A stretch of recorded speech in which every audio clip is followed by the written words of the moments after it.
Welcome to the Quiver Outdoors podcast. I'm your host, Jody Thibodeau, and it's my goal in this and every episode to help you fill your quiver with God and the great outdoors. This is a special episode that originally aired live about a week ago, the week before Thanksgiving. And I wanted to record it so that those folks who weren't able to log into the live stream would be able to go back and watch it later. I had several guests on from season one, and we just talked about things we were thankful for that God's done in our lives over the past year, as well as just some of our thoughts about Thanksgiving topics in general and some ideas of organizations or groups that you might want to consider giving to on Giving Tuesday, in addition to the organizations or entities that they are directly affiliated with, which I'll have links in the show notes to the organizations that they are affiliated with. But you can go back and listen to the episodes that I interviewed each of these guests on individually back during season one if you'd like to know more about them or the groups that they are a part of. Outside of that, that's pretty much it. I'm not going to do a big, long, drawn-out intro this week. I will go ahead and ask you, though, if you do enjoy the show, make sure that you're following us, you have notifications turned on, and you leave me a good rating and a review. And feel free to shoot me an email at jody@fieldquiveroutdoors.com if you have any show ideas or topics or potential guests that you'd like me to try and have on in future episodes. You can also pray for the show. That is the most appreciated way of support. And outside of that, feel free to check out the website. We've got some free downloads on there for you, including a 7-day devotional and also some swag that you can buy that would also help support the show. But now let's go ahead and get into this Thanksgiving episode that, again, I don't have a lot of the guests from season one that were on with me because it was such a last minute idea that most of the folks that I was able to reach out to already had prior engagements for the time that we were going to record this episode. But needless to say, you're still in for a good treat with the folks that were able to participate. So until next time, may you have tight lines, steady aim, and smooth trails. Enjoy the show.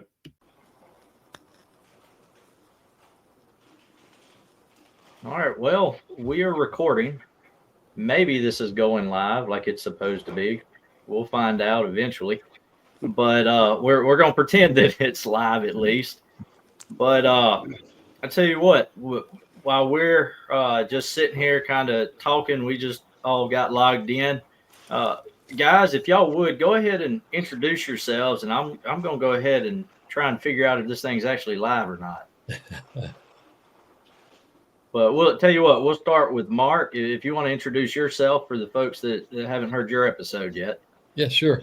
Mark Long I'm with the Fellowship of Christian Athletes. So we have a division, an adult division called Endurance. We also have one called FCA Outdoors. And we've got a lot of huddles actually starting around the country with FC Outdoors. It's kind of a big thing. I've been trying to kind of encourage Jody to consider forming an outdoor huddle because it's all about hunting and fishing. But on the endurance sports world, that's how Jody and I connected. I was kind of in the secular work world for many years, but the last 15 years I've been with Fellowship of Christian Athletes and was doing a lot of their campus ministry, but just had a heart to kind of move back into the discipleship, hands-on-hand ministry world. And that's what I'm doing now. So I'm kind of focused on adult sports ministry through the endurance sports world, running, cycling, triathlon, and a lot of different outdoor sports like that. And then I live in Roanoke, Virginia. Sorry. Okay. And then Ed, we'll let you go next. All right. I'm Ed Rigsby. I work with a ministry called Ironman Outdoors. It is more of a hunting ministry. We take men only 18 and up. We do some father-son events, but just like 2 or 3 a year, but mostly it's taking men of 18 years or older. And we say we connect men to Christ through the outdoors. It is more topical and not so much take a passage of scripture and study it, but the premise is, how can we, what keeps us from being the men that God wants us to be? And then how can we help you implement things into your life, or help you in a certain area with an issue that you may have, so that you won't have that struggle, or you have a resource to get some help with it, and you make some really major good friendships. And so I've been involved with that for about 10 years. Okay. And then Clay, I'm not going to call you Cole this time. Yeah. I'm going to try not to anyway. Yeah. My name's Clay Garrett. Live here in Lawrence, South Carolina. We've had a ministry called Rugged and Committed, just been around since probably 2012, I believe. And we started out on social media, and we have really developed into a mission that we go down to the Palmetto Sportsman's Classic, looking at adding some other outdoor expos next year to kind of expand. Sole mission is to share the gospel and also distribute tracts and Bibles while we're at it. And I didn't realize you had who you had tonight with Ironman. I have followed them for a long time on social media, and really appreciate what they're doing out there too. Mm-hmm. Good. All right. So let's see.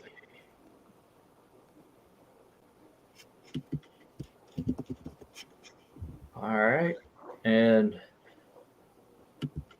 it's showing that we're live. So we'll, if we are, great. If we're not, it'll be going online again here on Thanksgiving Day.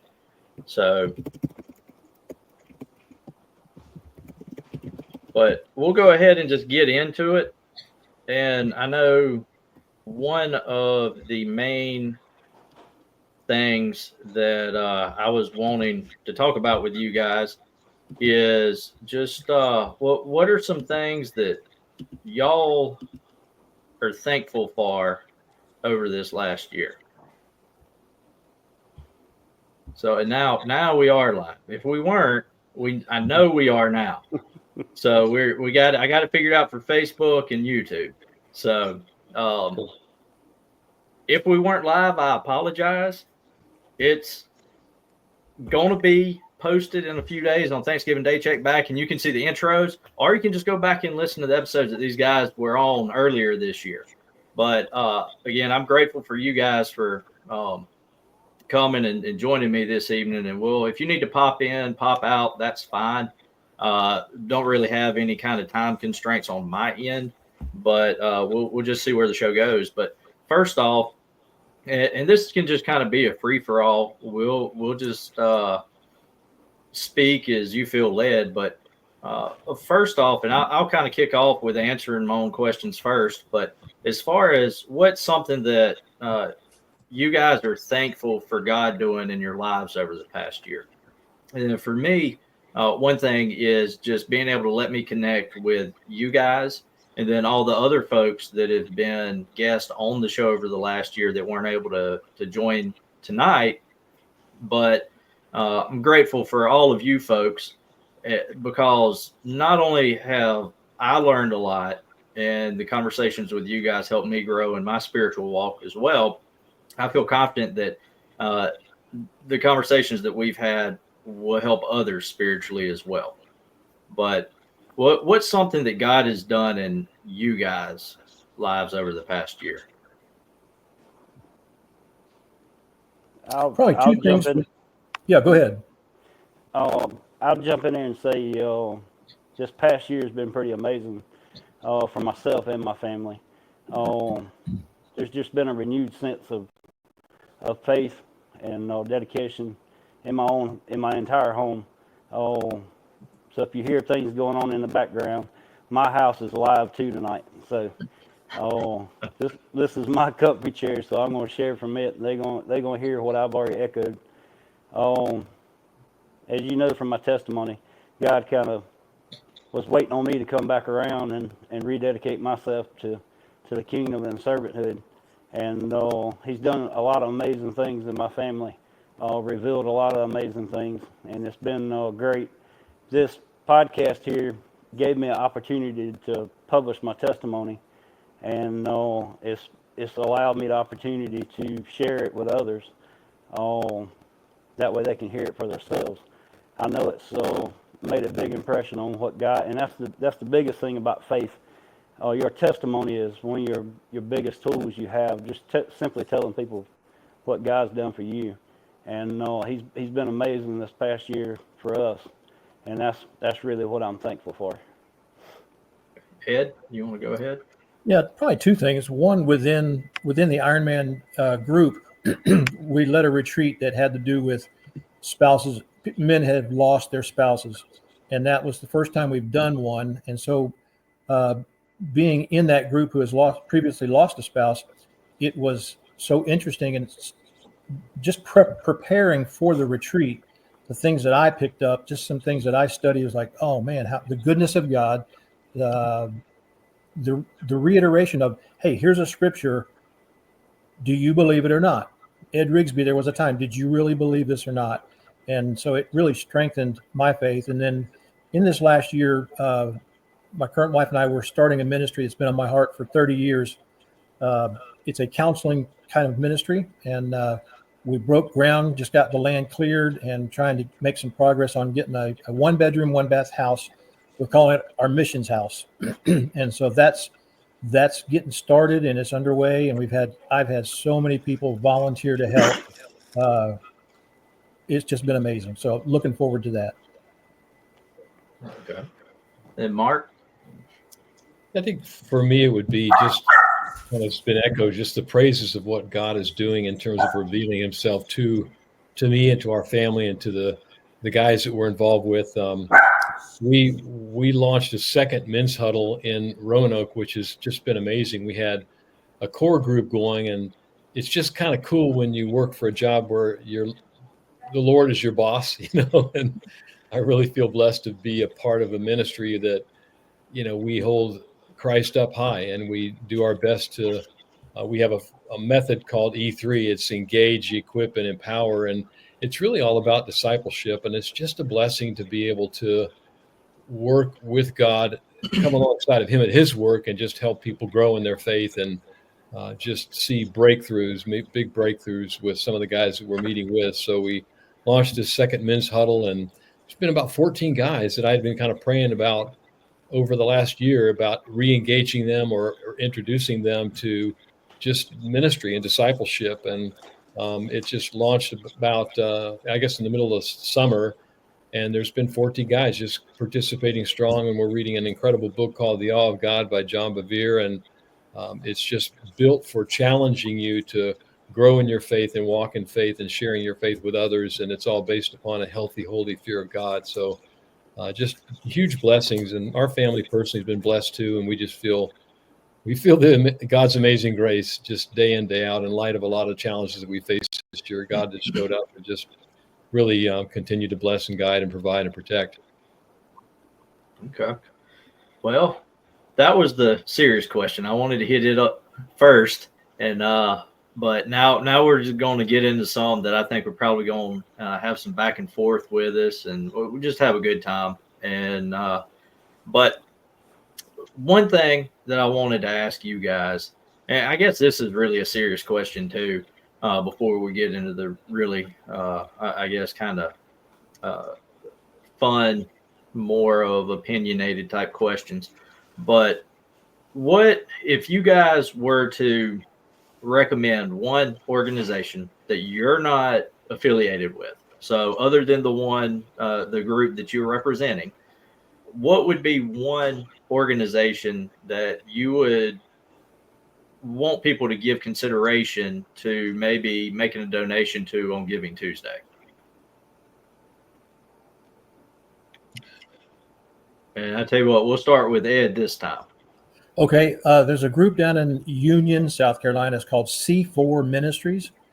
I met a guy there named Brad. He takes on a lot of counseling things and helping men or people that had just come out of prison or low-income families that are having a hard time, and bringing them back to Christ or getting them or witnessing and evangelizing them. And he does a lot of counseling. He was a pastor of a church, but he's just felt the call of the Lord to do this counseling type ministry. And he works his tail off. He puts in the hours. And anyway, that C4 ministry is down in Union. Okay. Clay, you were not, and he didn't steal yours, did he? He did. I'll totally agree because I've actually sat in that office. I've actually, have you? Spoke with Brad Goodell, so I can personally. Oh, yeah, that would be my vote too. They're doing amazing things down there. Yeah. Okay. Well, Mark, I guess we'll let you pick something different since you're not from the area. You'll be the odd man out this time. And we can't discuss our own ministry that we're involved with. Well, we can. I tell you what, let's do that one next. Sure. Yeah. For the folks that haven't listened to the episode with you, we'll let everybody give a plug for their own group here in just a minute. One ministry we connect with locally here is called Straight Street. And it really serves the inner city kids in Roanoke. We're not a big town, 250, 300,000, in terms of big cities, we're not that big, but the ministry is incredible. They've been around for about, I think, 25 years now. And they really just pour into the troubled youth that are in the center of the city, really in the heart of the city. And we've come alongside them. They have regular programs that meet on, actually several different programs that meet during the week, but they have another branch of their ministry called Lampstand, and they actually have a secret house in the city that's for human trafficking victims, and they counsel them and help them recover and help them get relaunched into society in a healthy way. And it's just an amazing ministry. And so we've kind of come alongside of them and done a lot of things with feeding the kids and serving and just engaging with them. But very, very powerful ministry that's making a huge direct impact in the lives of a lot of needy people. A lot of these kids don't have parents or have one parent and not two. And so it's just kind of a blessing to have exposure to them and participate with them. Okay. And so for the folks that are listening, that are in Lawrence, here where Clay and I are at, this is not the straight street in Lawrence. This is the straight street in Virginia. It is. So Street, because we have almost an identical organization with the same name here in Lawrence. Yeah. But they meet on weekends, right, Clay? Is it still Fridays and Saturdays? I don't even remember. Yes, and I think they've had to split the age groups up over the 2 days because they have such a crowd now. Oh, okay. So I think they really have a lot of kids involved, so it's great. Okay. Well, tell you what, we'll go ahead and do the selfless plugs now. So, Mark, why don't you go ahead and kick it off and let everybody know about FCA Endurance? Yeah, I mean, a lot of people know about FCA, Fellowship of Christian Athletes, because primarily it's a campus ministry, and I used to work on that side of the ministry for many years. But again, I think God led me into a new arena. We've changed our mission statement to say to lead every coach and athlete into a growing relationship with Jesus Christ and his church. So the word every means there's a lot of other people outside of high schools and middle schools that need the gospel. And so I was able to kind of press in and take this nationally, and we've got about 40 huddles around the country. And so we're trying to make an impact for Christ and just to lead others into a relationship with him, but also disciple him. So FCA Endurance is the ministry that I'm involved with and work for. And again, it's just a blessing to be a part of that. Okay. Ed, you want to talk about Ironman Outdoors for a minute? Okay. Ironman Outdoors was started by a gentleman who kept seeing in his Sunday school class, where are the men? It's the fall and the spring. Where are the guys? They're not here. Oh, they're off fishing. They're off hunting. Where are the men? And so he developed a retreat system where we take guys out and on a fishing trip or hunting trip, and then we work with them. How can you be a godly man? It's okay to be a hunter or a fisherman. God put that nature in you. It's okay to be that. But what is limiting you from being all you can be for Christ and still be a good hunter? You can still be a good hunter, but you can be a godly dad. You can be a godly husband. And where do we miss the mark? Where do we fall short with this? What is it a habit? Is it a sin? What is it that's keeping you from being that godly dad or husband? We usually use a various topics. It's just all discussion based. but with biblical answers to their questions and to their problems. We often say that no retreat is a failure if the gospel is presented. No matter if a man talks or not, if you share the gospel, because you just never know. We get several stories. Guys will come back, or sometimes a man's wife will call and say, "Wow, what did you do? What did you guys talk about? My husband's changed." So it's not necessarily a counseling ministry, but it is bringing men to Christ through the outdoor setting, getting away out in the quiet, in the woods, and guys will open up and guys will talk. Okay. And then Clay, well, before you get going about Rugged and Committed, I want you to specifically talk about what you've got planned for the Palmetto Sportsman's Classic and how folks can help you in that regard. Yep. Coming up in March of next year, we have the Palmetto Sportsman's Classic. If I'm not mistaken, Ironman has had a presence there in the past. But we will be there with a booth, and our main goal there is just to really provide an outreach, a moment where we can just talk to people, pray with them. We'll take prayer requests. I also have some Bibles on hand. That's one avenue where people can help, because I'm starting my drive now to collect outreach Bibles to have on hand. We expect, I could probably say, anywhere from 900 to 1,200 Bibles is the average weekend for us there. There'll be a big push coming up here soon where I'll be available to come and speak to a men's group. I enjoy coming on the podcast here because it helps me get some exposure of what we're trying to do. Our goal there is to disciple anybody that we can, share the gospel, and share salvation.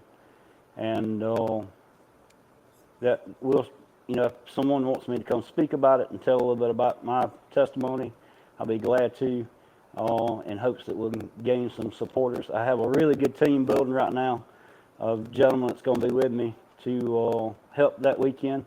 I should have enough guys to rotate through the table and provide a fresh space throughout the weekend. Also, we are on social media, Facebook, Instagram, X, which used to be called Twitter. We're there. And also, I am not too old to do TikTok. I don't do all the dances though, but we do have a TikTok, so people can track us down there. It's Rugged and Committed. Our handle on all those outlets are pretty much the same. You'll see a cross that's made out of antlers, and Rugged and Committed across it. So we'd love for everybody to catch up with us and find out what we're doing. Okay.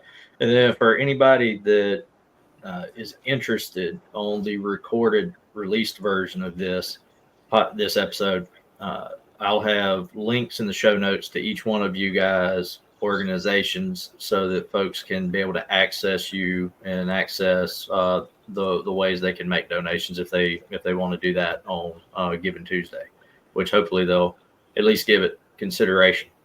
But as far as moving into Thanksgiving Day itself, so to let everybody kind of get their minds right, and maybe if they're wanting to start a new family tradition, what if you guys were to start a new outdoors related Thanksgiving tradition? Now, it doesn't have to be hunting, fishing, camping, hiking related. It just needs to be somehow or other involving God's creation, whether it's going for like a turkey trot run, trail run, mountain bike, or it could be squirrel hunting or taking the kids deer hunting. What would be a new tradition that you would want to start with your family this year? And I'm going to go ahead and put Mark on the spot since he hasn't gone first yet, except for the selfless plugs. But or it could be one that you already do, even. Yeah, we do one thing that I'd love to carry forward. We've got shifting families. We have grandkids now down in Charlotte, so we're kind of involved with them with the holidays as well. And we try to do a Thanksgiving meal, kind of like a prayer everybody just kind of jots down what's one thing they're thankful for and throws it in writes it down, throws it in a basket, and then someone else grabs something out of the basket and shares that. But outdoor related, I'd love to be more attentive to doing just, we are real close to the Appalachian Trail. So kind of doing a hike on the Appalachian Trail on that day. It's not too far away. A substitute would be if the weather's not great. We also have a river greenway that's only a couple miles away, and we walk along the river. And we do that some Thanksgivings, but it's not established as a tradition. So I think those are, two things I'd love to add on or strengthen in terms of activities during the day. Okay. The other thing that we have been doing, and we juggle between Thursday and Friday, but our church offers up a turkey drop, and we serve turkey meals, Thanksgiving meals, to first responders. So I'm starting to take just the last year and this year my grandson to that too. So we'll go to fire station and deliver a meal that is coordinated through our church. Okay. Ed? I've always, for a long time, my oldest son is 42 years old. About when he was 9 or 10, he started going hunting with me, just go along with me. So it has been a Thanksgiving tradition that Thanksgiving morning, he and I go hunting. Now his younger kids are 7, 8, 9 years old, and they want to start getting into the hunting more, a good bit more. So I want us to try to start doing this we've got 7 or 8 different stands on my property. So, okay, I can take 1 or 2 kids over here. He can take 1 or 2 kids over here, and we can split up. We can take the kids more. So that's one thing that I've started or have been doing, but want to expand and do more of. Okay. Clay? We have long-standing, just with my house, of all the decorations happen for Christmas on Thanksgiving Day. So while my wife starts cooking and all that, we're pulling the decorations down and putting those up. The parade usually comes on.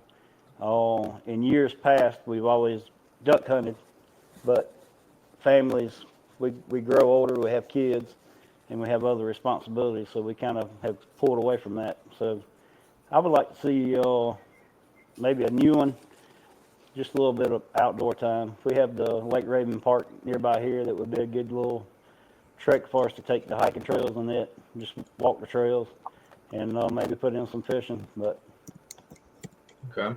Yeah, and then I didn't answer this one, but we've got my oldest, well, I have 2 oldest, they're twins, but one of them has really gotten into hunting this year, and it's every single day wants to go sit in the stand behind the house. But what we'll probably do is maybe do a squirrel hunt in the morning after the parade, after breakfast, sit at the table and watch the parade with full spread breakfast is what we did last year. Probably do that again this year, move the table out of the kitchen into the living room so the kids can just see it. And doesn't matter if they make too much of a mess, but that's one that we might do this year, is take the kids back in the woods and either squirrel hunt or just set the targets up and have a little 22 plinking competition. But and then now, Clay, you actually just hit on one of my other questions I was going to ask you guys. Is Christmas supposed to be decorated before Thanksgiving, on Thanksgiving, or after Thanksgiving? I think this is the great debate right now based on what I've seen on social media starting the week leading up to Halloween. And my answer is after Thanksgiving, or on at the earliest, because that's how I grew up doing it. We would decorate kind of like what you were saying, Clay. It would go up on Thanksgiving morning while the parade was on, while Mom was cooking. Yeah, but unfortunately, that is not the case anymore. My wife had all the Christmas stuff pulled out Halloween night so that she could put it up on November 1st this year. So what is the correct answer, guys? Is it acceptable to decorate for Christmas before Thanksgiving? Acceptable, yeah. Probably, I would do no. Yeah. Now, I don't want to get anybody in trouble with wives. Well, my wife's birthday is December the 1st, and been a long-standing thing with her family. They wouldn't decorate till after her birthday. So Okay. when we got married, it was a discussion where we was going to decorate before or after. But she enjoys the Christmas decoration, so they go up the day of Thanksgiving. So Okay. All right, Mark, you're in the hot seat.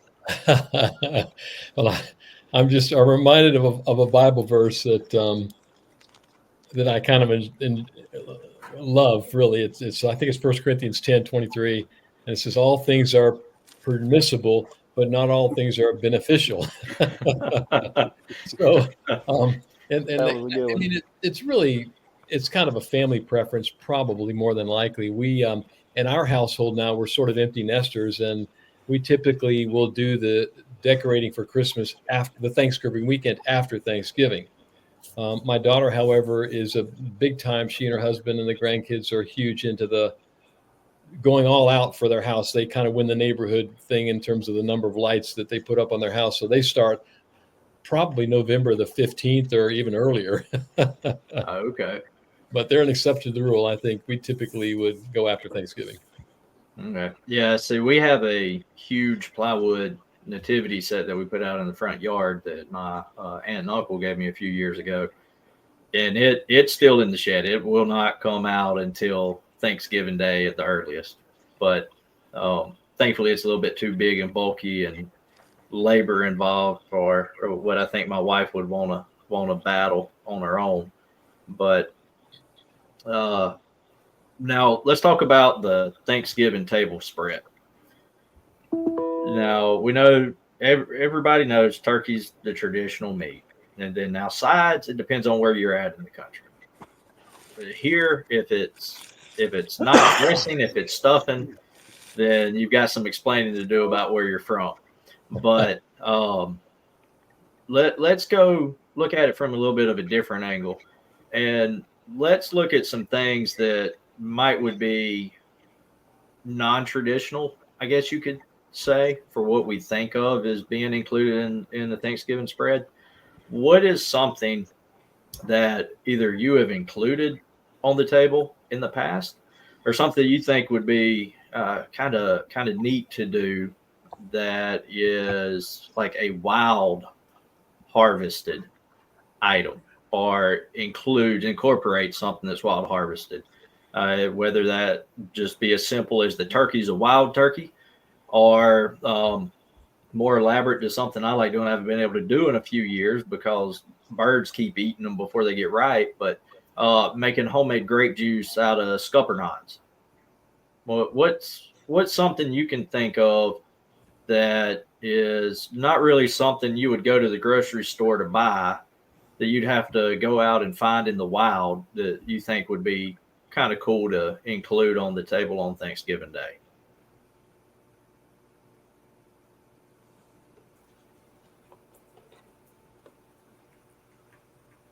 I would like to start doing a. We in the Ironman thing, we get to go some states that have a lot of wild hogs. I would like to start smoking a ham for Thanksgiving. Start to do that on a regular basis. Okay. I've always thought of if we had a fall season for turkey, it would be good to have a turkey for, a fresh one for Thanksgiving. Okay. Yeah, I'm trying to think of, there's not a lot out there other than game around this season in terms of the harvest. So there's Yeah. not much out there. I guess there's not much I can think of for here locally, but I do have a friend who is Ed, you'll love this. He's a bear hunter up in Colorado, Pagosa Springs, Colorado. And they make bear jerky, and they're really good at it. So that's one thing that, I think if I were in his neck of the woods, I would certainly be involved in that. Okay. Well, there's some ideas, but that was really all I had that I wanted to talk with you guys about, specifically question wise. Anyway, that I thought the listeners might be kind of interested to hear y'all's takes on. But before we go, Is there anything else that any of you guys want to mention related to Thanksgiving that stands out that you'd like to share this year? I would just say gather your family around, and just offer the chance for everybody to kind of give thanks.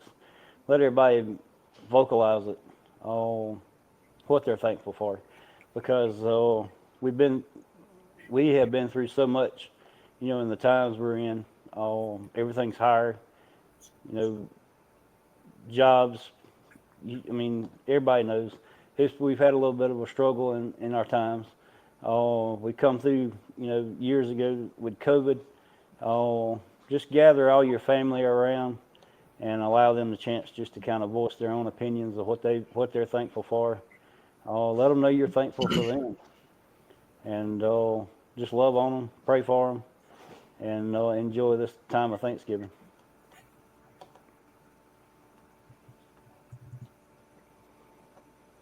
Jody, I'll just throw out some Thanksgiving to the Lord for you and for your work and for your ministry. It's kind of been a blessing to the outdoor community, and just it was kind of fun for us to connect and put that to practice even in the outdoor sports world. So I appreciate all that you're doing, and thank God for you and your work through your ministry, and these other men now that I've met them. It's just great that you guys are serving the Lord and got His kingdom in mind. Thanks, appreciate that. Ed, you have anything you want to? I would say, for me, because now being older, I don't have my parents anymore.